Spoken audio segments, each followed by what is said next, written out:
Welcome back to Corky Live, where we're gonna guess if I can hit my first 3 CS. Put your answers in the comments now.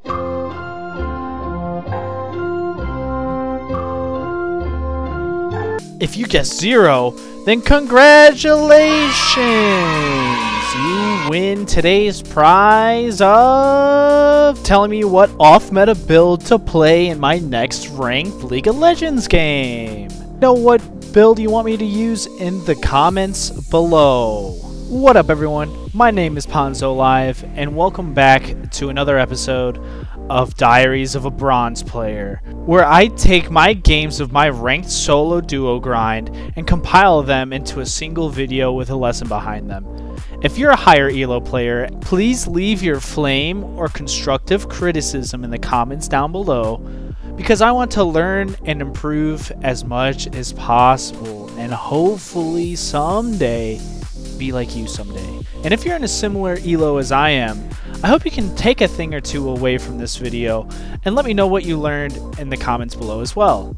Oh yeah, I stream these games that I'm playing on my Twitch sometimes at twitch.tv/PonzoLive and would love for you to join me sometime. So with all that being said, let's jump into it.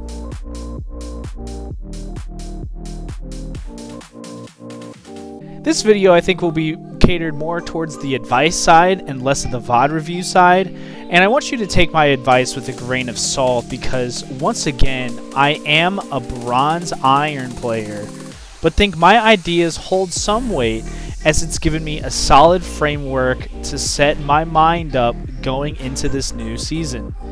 In the background you'll see me playing a one-shot Corky game and Ashe, and we will go through a Tristana review after I speak about my Season 12 game plan. This season, I'm going to be focusing on simplifying my strategies, work on the fundamentals of the game, play easier champs, and stick to only 2, maybe 3 roles. Within each of these roles, I will only play 3 champs each. Now, that's not to say that I won't go off and counterpick if the opportunity presents itself, but in general, focusing less on the champ mechanics and more on punishing enemy mistakes and correct macro play is what I'm going to do my best to focus on this season. For my champs, the criteria that have helped me select them is carry potential, utility, scales into the game well, and simplistic yet effective kits. The roles that I will be focusing on mostly is mid lane, since I know the most about the matchups there, then playing an equal amount of ADC or jungle. Looking at my stats for last season, I had the best win rates playing ADC and jungle, so thinking that that might help me, I would want to capitalize on that if I get autofilled outside of the most superior role in the game. For my favorite champions in the mid lane, they will be as follows: Fizz, Corky, and Kassadin. I chose Fizz because he's the champ that I'm most comfortable with, having the most mastery points on my profile. Corky because he's a great scaling champ with tons of utility through package and carry potential damage. And Kassadin because he's relatively easy to play and scales very well into the game. Now with all that being said, these are not the only 3 characters that I play in the mid lane. So, will I whip out the Cho'Gath mid every once in a while? Will I still play Zed if the matchup presents itself? Of course. But at this moment, I will be sticking with these 3 champions for at least the beginning of the season. For jungle, my champs will be Warwick, Hecarim, and Amumu. 2 bruisers and 1 tank, I know. But those 3 champs, I believe, meet my criteria the most when it comes to utility and helping to scale not only yourself, but other lanes into the game. Warwick has tons of utility and setting up ganks for him are pretty easy. Hecarim can really gank well and can take over the games in the right circumstances. And Amumu has insane utility as well that he can use to set up ults for easy teamfight wins and wombo combos. For the ADC role, my picks are Jhin, Ashe, and Tristana. I feel like Jhin provides consistent damage throughout the course of the game, but loses utility as the game goes on if others scale up to his level. Ashe and Trist, on the other hand, may be a little weaker, but if you can play them correctly and scale into the game, you have insane damage carry potential and can 1v9 after 30 minutes. Now, if for some reason I get autofilled as support or top lane, I'll also give you my picks, but just hope to God that I don't get into those games. My support picks are Brand, Leona, and Senna, because those are the ones I'm most familiar with. Brand and Senna have great carry potential out of the support role, and Leona is just really good for CC and helping other teammates get easy kills. For top lane, I'll be playing with Cho'Gath, Sett, and Nasus because they have great utility as well as carry potential. Now, all of my picks have similar themes behind them, which is simplicity. I think, according to the League client at least, my most difficult champ to play is Fizz, and I don't even think he's that hard to pick up. Once again, my hope is to have a smaller learning curve with these champs so that I can focus more on how to help the team and punish mistakes, and less on knowing the limits of the champs and mechanical know-how while trying to also play ranked games. I'll let my opponents play the harder mechanical champs like Yasuo, Qiyana, and Zed, and focus on my own gameplay and how to punish to win lanes and collect that sweet, sweet LP. Now, with all that being said, let's focus on one of my last games before the start of the season. A game where I carried with Tristana to get an easy W, and suggest you try her out if you get paired up with a good engaged support like Leona. I think Trist has some of the best carry potential in the game, but only with the right synergies in the bot lane. The laning starts with some trades going back and forth, and this feathery bitch trying to poke me with her little pillows, but my boss ass bitch Leona hits a long range E to stun her, and I follow up by jumping on her forehead and spamming cannonballs, rewarding my shielded hero with the first blood but dying in the process. Coming back to the lane even, I see the Xayah overstay her welcome with a little bit of HP, so I just say fuck it dude and flash onto her, wasting her flash and being a cool guy by walking away from the explosions.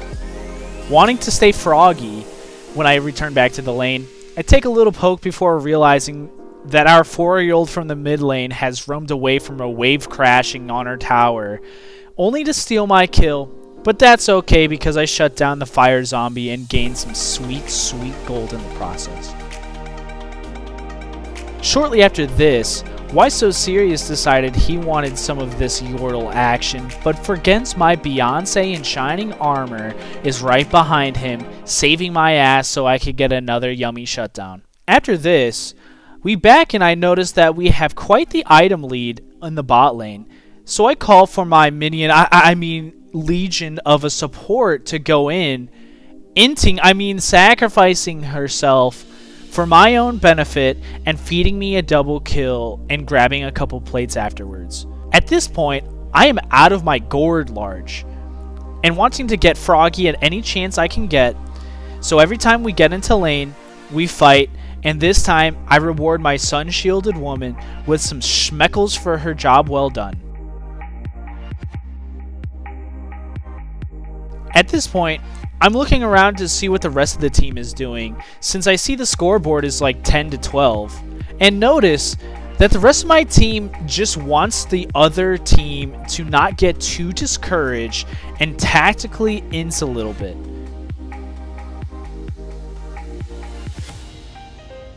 Me realizing I gotta put on my big girl Yordle pants to carry, I collect another kill and assist before watching this atrocity at the Dragon Pit.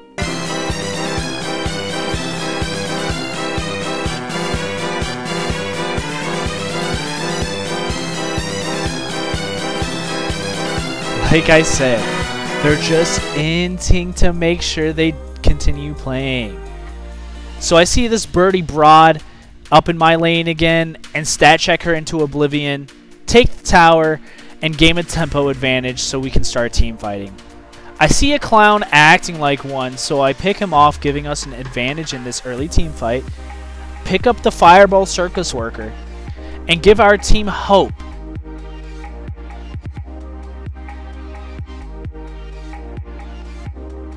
As I figure to share the gold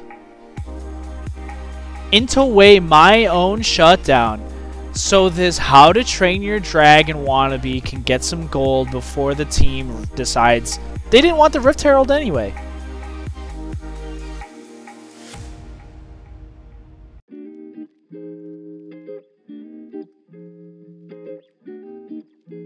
Not wanting this game to spiral out of control, I call to take the next Infernal Dragon and have everyone to fight around me for the next team fight before taking on this John Cena wannabe and calling my minion, I mean support, to bail me out of another death. Gaining some momentum back, we take another Fire Dragon and take a couple towers. My team thought that this would be a great time to give back some of the gold they've been collecting, so they int the top tower for no reason. Knowing we gotta get some momentum back, we kill the John Cena kitty loving butt buddy and bait Garen to the enemy team so that we can regroup on the other side of the rift, taking the Nash and marching to their Nexus for a nice competitive dub.